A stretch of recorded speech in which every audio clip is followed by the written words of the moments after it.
Hello everyone, आज की video में हम बात करेंगे डायरिया ट्रीटमेंट इन चिल्ड्रन, यानी कि बच्चों के अंदर अगर लूज मोशन हो जाए तो उसका क्या ट्रीटमेंट होगा। सबसे पहले हम इसके कारण के बारे में बात करते हैं कि बच्चों में जो डायरिया होता है उसके कारण क्या क्या है, फिर हम ट्रीटमेंट के बारे में बात करेंगे। ठीक है, तो 70% जो कारण है वो वायरल कोज होता है और 30% जो कोज है वो या तो बैक्टीरियल कोज हो सकता है या फिर प्रोटोजोअल कोज हो सकता है। ठीक है, तो सबसे पहले हम मानते हैं कि बच्चे को वायरस की वजह से डायरिया हुआ है, यानी कि वायरल कोज है। ठीक है, अगर वायरल कोज की वजह से बच्चे को डायरिया हुआ है तो फिर तो बच्चे को किसी भी टाइप की एंटीबायोटिक नहीं दी जाती है। वायरल कोज की वजह से हुआ डायरिया अपने आप ठीक हो जाता है, लेकिन जो बात समझने की है वो मैं अब बताता हूँ। कोज कुछ भी हो डायरिया का, डायरिया के अंदर वाटर लॉस होता है और साथ ही इलेक्ट्रोलाइट का भी लॉस होता है, जिसकी वजह से बॉडी में डिहाइड्रेशन हो जाता है। ठीक है, जो कि बहुत ज़्यादा खतरनाक होता है। तो डिहाइड्रेशन से बचने के लिए डायरिया के अंदर ओआरएस का यूज किया जाता है, यानी कि ओरल रिहाइड्रेशन सॉल्यूशन या फिर ओरल रिहाइड्रेशन साल्ट, इसका यूज किया जाता है। ठीक है, मैं आपको इसकी पिक्चर भी दिखा देता हूँ। ये है ओआरएस जो कि डायरिया के अंदर यूज किया जाता है। किसके लिए? रिहाइड्रेशन के लिए। ठीक है, ताकि डिहाइड्रेशन ना हो। ओके, डिहाइड्रेशन का मतलब होता है वाटर की, पानी की कमी होना शरीर के अंदर। ठीक है, तो पहला तो ट्रीटमेंट ये है कि ओआरएस दिया जाएगा। दूसरा है कि जिंक सिरप दिया जाता है डायरिया के अंदर। अब ये जिंक सिरप क्या करता है, सबसे पहले मैं आपको दिखा देता हूँ। जिंकोनिया नाम से ये है जिंक सिरप। ठीक है, आपको यहाँ पे दिख रहा होगा जिंक सिरप। जो ये जिंक सिरप है ये डायरिया की सीवियरिटी को कम कर देता है, यानी कि जो डायरिया दिन में 3 बार हो रहा होता था वो डायरिया की जो फ्रीक्वेंसी है उसको रिड्यूस कर देगा। ठीक है, मान लो पहले बच्चे को डायरिया मतलब लूज मोशन पूरे दिन में 3 बार हो रहा था। ठीक है, लेकिन जैसे ही जिंक सिरप आपने दिया तो जिंक सिरप से आपको देखने को मिला कि बच्चे की फ्रीक्वेंसी डायरिया की घट गई है। अब वो 2 ही बार डायरिया हो रहा है। ठीक है, तो जैसे जैसे आप जिंक सिरप देते जाओगे, उसका यूज करते जाओगे तो डायरिया वो ठीक हो जाएगा। ओके, और दूसरा पॉइंट और बताता हूँ। जिंक की डेफिशिएंसी की वजह से वाटर और इलेक्ट्रोलाइट एब्जॉर्ब नहीं हो पाते हैं। ठीक है, जिसके वजह से उनका लॉस होता रहता है। तो अगर आपने जिंक सिरप दिया है बच्चे को तो जिंक हेल्प करेगा वाटर और इलेक्ट्रोलाइट के एब्जॉर्प्शन में, जिसकी वजह से डिहाइड्रेशन नहीं होगा। ठीक, तो ये भी इसका एक काम होता है जिंक सिरप का। ओके, तो ये चीज़ मैंने समझाई।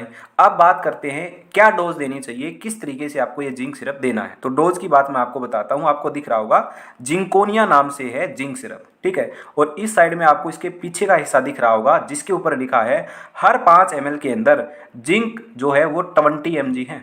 तो हर 5 ml में 20 mg क्या है, जिंक है। अब इसकी डोज की बात करते हैं कि कितना जिंक सिरप आपको बच्चे को देना है।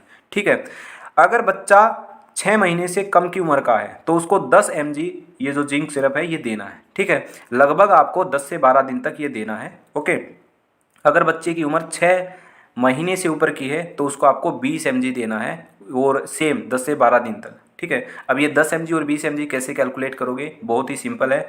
यहाँ पर कंपोजिशन लिखी हुई है कि हर 5 ml में 20 mg है। ठीक है, अगर बच्चे की उम्र 6 महीने से ऊपर की है तो आप उसको 5 ml दोगे। 5 ml का मतलब क्या है, 20 mg हो जाएगा। अगर बच्चे की उम्र 6 महीने से कम की है तो 10 mg देना है, यानी कि 5 ml में कितना है, 20 mg, तो 2.5 ml में कितना होगा, 10 mg। तो इस सिचुएशन में आप 2.5 ml दोगे, अगर इस सिचुएशन में आप 5 ml दोगे। ठीक है, तो ये डोज रहेगी जिंक की। आई होप आपको समझ में आ गया होगा। ठीक है, अब वापिस से उसी स्लाइड पर आते हैं। देखिए, ओआरएस का यूज किया जाता है, जिंक सिरप का यूज किया जाता है, दोनों के बारे में हमने बात कर ली। अब यूज किया जाता है प्रीबायोटिक का। ठीक है, तो डॉक्टर के द्वारा डायरिया के अंदर प्रीबायोटिक भी दी जाती है बच्चे को। अब प्रीबायोटिक क्यों दी जाती है, देखिए, अगर बच्चे को पहले से किसी भी टाइप का इन्फेक्शन है और बच्चे को एंटीबायोटिक दी जा रही है तो ज़्यादा एंटीबायोटिक का यूज़ करने की वजह से इंटेस्टाइनल जो फ्लोरा होता है उसके अंदर गुड बैक्टीरिया का बैलेंस डिस्टर्ब हो जाता है, जिसकी वजह से डायरिया हो जाता है। तो प्रीबायोटिक्स दी जाती है ताकि इंटेस्टाइनल फ्लोरा के अंदर गुड बैक्टीरिया का जो बैलेंस डिस्टर्ब हुआ है वो वापिस से नॉर्मल हो जाए। ठीक है, इसलिए प्रीबायोटिक का भी यूज किया जाता है। ठीक है, तो आई होप आपको जो ये तीनों चीज़ें हैं ये बिल्कुल क्लियर हो गई होंगी। ओके, तो दोबारा से मैं सारी चीज़ों को वाइंड अप कर देता हूँ बिल्कुल 10 सेकंड के अंदर। वायरल कोज के अंदर किसी भी टाइप की एंटीबायोटिक का यूज नहीं किया जाता है। डायरिया किसी भी प्रकार का हो, चाहे वो वायरल कोज की वजह से हो, चाहे बैक्टीरियल कोज की वजह से हो, चाहे प्रोटोजोअल कोज की वजह से हो। डायरिया के अंदर वाटर और इलेक्ट्रोलाइट का लॉस होता है, जिसकी वजह से डिहाइड्रेशन हो जाता है। तो उस सिचुएशन में ORS दिया जाता है, जिंक सिरप भी दिया जाता है और प्रीबायोटिक भी दिया जाता है। ये बाकी हमने डिटेल में देख लिए हैं क्यों दिए जाते हैं। अब हम बात करते हैं, अगर बच्चे के अंदर बैक्टीरियल कोज या फिर प्रोटोजोअल कोज की वजह से डायरिया हो जाए तो क्या करना है। तो देखिएगा, नेक्स्ट स्लाइड में हम आते हैं। देखिएगा, ध्यान से समझिएगा, एक एक पॉइंट समझिएगा। देखिए, सबसे पहले अगर बैक्टीरिया की वजह से डायरिया है तो बच्चे को ओफ्लॉक्सासिन सिरप दिया जाएगा। ठीक है, पहला पॉइंट। दूसरा पॉइंट, अगर प्रोटोजोआ की वजह से डायरिया है तो मेट्रोनिडाजोल सिरप दिया जाएगा। बैक्टीरिया और प्रोटोजोआ दोनों की वजह से जब डायरिया होता है, दोनों की वजह से जब इन्फेक्शन होता है तो उसको मिक्स्ड इन्फेक्शन बोला जाता है। तो मिक्स्ड इन्फेक्शन की वजह से, यानी कि बैक्टीरिया और प्रोटोजोअल दोनों ही कारण हैं, तो उनकी वजह से जब डायरिया होता है तो कॉम्बिनेशन दिया जाता है किसका, ओफ्लॉक्सासिन का और मेट्रोनिडाजोल का। ठीक है, अब ओफ्लॉक्सासिन तो बैक्टीरिया को मारेगा और जो मेट्रोनिडाजोल है वो प्रोटोजोआ को, तो जिसकी वजह से डायरिया ठीक हो जाएगा। ठीक है, तो मैंने ये अलग अलग करके आपको बताया है। आई होप आपको जो ये तीनों पॉइंट मैंने बताए हैं ये आपको समझ में आ गए होंगे। अब कई बच्चों का क्वेश्चन ये होगा कि हमें कैसे पता चलेगा कि बैक्टीरियल कोज है, प्रोटोजोअल कोज है। हमें का मतलब है डॉक्टर को कैसे पता चलेगा। ठीक है, डॉक्टर कैसे आइडेंटिफाई करता है। जाहिर सी बात है, बैक्टीरियल कोज है, प्रोटोजोअल कोज है, इसको जानने के लिए टेस्ट किया जाता होगा, स्टूल टेस्ट किया जाता है, तभी पता चलेगा ना। ठीक है, मोस्टली केसेज के अंदर ना मिक्स्ड इन्फेक्शन मिलता है, यानी कि बैक्टीरियल और प्रोटोजोअल कोज मिलता है। वहाँ पर डॉक्टर बच्चे को ये सिरप देता है। ठीक है, कॉम्बिनेशन वाला ओफ्लॉक्सासिन और मेट्रोनिडाजोल का सिरप देता है। अब इसके बारे में हम बात करते हैं। ठीक है, ये रहा हमारा ओफ्लॉक्सासिन एंड मेट्रोनिडाजोल का सिरप। ये कब दिया जाएगा, अगर बैक्टीरिया और प्रोटोजोअल कोज है तब दिया जाएगा। ठीक है, ये क्या है, ये सिरप है, आपको दिख रहा होगा, ओफ्लोमैक M4 के नाम से। ठीक है, अलग अलग नाम से आता है, आगे मैं बताऊंगा। एक और नाम है जो आगे अगली स्लाइड में है। ठीक है, सबसे पहले आप इसकी डोज समझिएगा। देखिएगा, इस स्लाइड के अंदर मैंने एक एक बताया कि बैक्टीरियल कोज है तो ओफ्लॉक्सासिन, प्रोटोजोअल कोज है तो मेट्रोनिडाजोल। अब इसकी डोज समझिएगा ध्यान से। ओफ्लॉक्सासिन की डोज कितनी होगी, अगर बच्चे को डायरिया है तो वहाँ पर उसको ओफ्लॉक्सासिन भी दी जाती है। ठीक है, जो ओफ्लॉक्सासिन का सिरप है वो दिया जाता है।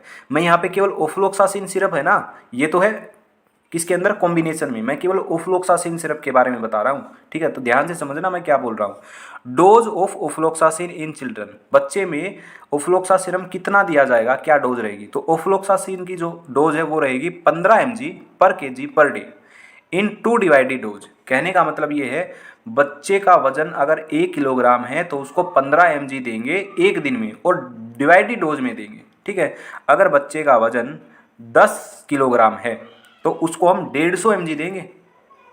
ठीक है, 150 mg देंगे, वो भी डिवाइडेड डोज में। 75 mg सुबह देंगे और 75 mg शाम को देंगे। तो इस तरीके से ये जो लाइन है ये इसका मतलब है। ठीक है, सेकंड है मेट्रोनिडाजोल की क्या डोज रहेगी। तो मेट्रोनिडाजोल की डोज रहेगी 20 से 50 mg पर kg पर डे। ठीक है, एवरेज मान के चलूँ तो 30 mg पर kg पर डे इसकी डोज रहेगी। तो ये तो बताया मैंने ओफ्लॉक्सासिन और मेट्रोनिडाजोल अलग अलग का। अब कॉम्बिनेशन की बात करते हैं। देखिएगा, बच्चे को जब डायरिया होता है, जब मिक्स्ड इन्फेक्शन की वजह से होता है, तो कॉम्बिनेशन के अंदर सिरप दिया जाता है, यानी कि ये वाला सिरप दिया जाएगा, जिसका कंपनी का नाम तो मैं बता देता हूँ, O2M, जो ये ब्रांड नेम है, इसके अंदर है ओफ्लॉक्सासिन और मेट्रोनिडाजोल। अब ध्यान से देखिएगा, जो ये बोतल है ना, इसके पीछे लिखा हुआ होगा, जो यहाँ पे मैंने ये जूम करके दिखाया है, ध्यान से देखिएगा क्या लिखा हुआ है। Each 5 ml contains ofloxacin 100 mg और मेट्रोनिडाजोल 200 mg। ठीक है, ओफ्लॉक्सासिन तो है 100 mg और जो मेट्रोनिडाजोल है वो है 200 mg, कहाँ, 5 ml के अंदर। ठीक है, तो ये आपको बच्चे को देना है। अब देखिएगा कितना देना है, अब डोज की बात आती है। ठीक है, जो डॉक्टर है वो ये प्रिस्क्राइब करेगा, ओफ्लॉक्सासिन और मेट्रोनिडाजोल का सिर्फ प्रिस्क्राइब करेगा डायरिया के अंदर। ओके, अब अलग अलग तो डोज हमने जान ली कि अलग अलग तो ये रहेगी डोज, लेकिन हमारे पास तो क्या है, हमारे पास तो कॉम्बिनेशन वाला सिर्फ है। इसके अंदर डोज क्या रहेगी, इसके अंदर डोज कैलकुलेट करनी है ओफ्लॉक्सासिन को मानकर। आपको क्या ओफ्लॉक्सासिन को कंसीडर करना है, फिर इसकी डोज आपको कैलकुलेट करनी है। ठीक है, अब मैं आपको एक क्वेश्चन देता हूं जो आपको सोल्व करना है और आपको कमेंट के अंदर बताना है। अगर बच्चे का वजन 20 kg है तो मुझे आप ये बताओ कमेंट करके कि जो ये O2M सिरप है ये कितना देना है, सुबह कितना देना है और शाम को कितना देना है। ठीक है, कमेंट में आपको बताना है कि मॉर्निंग में इतने ml और इवनिंग में इतने ml, ये कमेंट करके आपको बताना है। ठीक है, अगर आपने ये सही से कमेंट कर दिया तो इसका मतलब आपको सब कुछ अच्छे से क्लियर हो गया है। ठीक है, याद रहे इसकी डोज कैसे कैलकुलेट करनी है इस कॉम्बिनेशन वाले की, इसको मानकर केवल ओफ्लॉक्सासिन कंसीडर करना है, इसको आपको नेगलेक्ट कर देना है। केवल ओफ्लॉक्सासिन को कंसीडर करो, डोज कैलकुलेट करो और कमेंट के अंदर बताओ।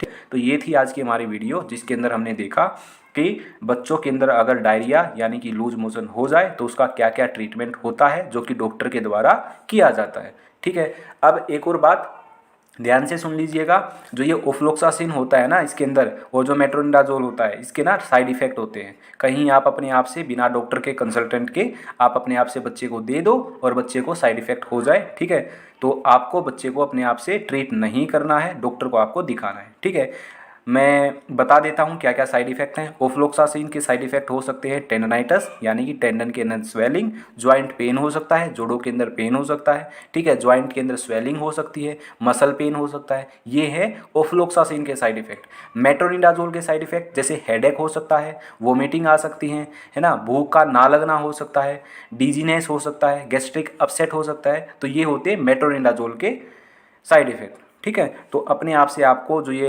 एंटीबायोटिक का जो सिरप है जो फ्लोक्सासिन और मेट्रोनिडाजोल का कॉम्बिनेशन में, ये अपने आप से नहीं देना है, डॉक्टर को दिखाना है। अब दूसरी बात और मैं आपको बता देता हूँ जो बहुत ही इंपॉर्टेंट है, अगर बच्चे के अंदर डायरिया हुआ है और उसकी फ्रीक्वेंसी रिड्यूस नहीं हो रही है, ठीक है, तो आप तुरंत से तुरंत क्या है डॉक्टर से मिलिएगा।